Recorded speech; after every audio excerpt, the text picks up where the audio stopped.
Do the B9 RS5 2.9s have a dry sump oil system?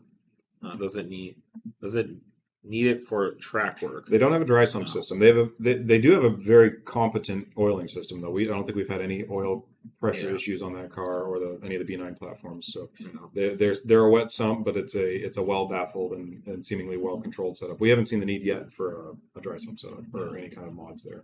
I think the only Audi that has dry sump is the R8. The R8 stuff. Yeah. So R8 V8 and the V10 are dry sumps. That allows the motor to sit lower in the car, and it does allow. It would allow the car to drive upside down. We're sure if you. Well, for brief amounts of time. If you got a really good vacuum plate in there, yeah, and your oil reservoir was all swivel.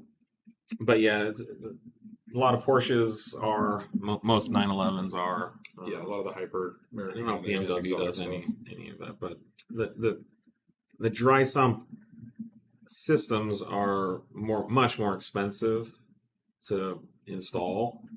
The R8 motors have multiple pumps. When I had a 996, that had quite a few. I'm not going to say a number, but I want to say 5 or plus oil pumps. And different scavenging stages, and so just doing an oil change on a car like that is 10 times more work than a GTI or something. Yeah, and we've done dry sump conversion stuff on some of the older motors that needed oiling solutions for racing applications, and it's quite an involved and process, and it's got a lot of moving parts that get added, and a lot of lines and hoses and fittings and tanks and reservoirs and.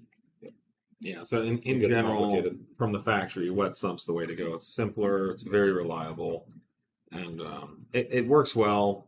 Like Nate said, the B9 systems have been working great on track. At some point, they will hit their limits when G-forces get past a certain limit. That's when, when you're pulling 2+ Gs in a corner, the oil is just like this, inside the motor. And so that wet pickup and the sump just starves. Yeah, if you want to see kind of some of the forces, it gets pretty neat. You can watch some OEMs do full G-loading rig simulations on drivetrains. So they'll have a whole drivetrain that's simulating, say, the Nürburgring, and they'll be throwing the motor up, down, sideways to simulate the G-forces on the motor. So you can just envision the fluid inside that motor and what it's doing.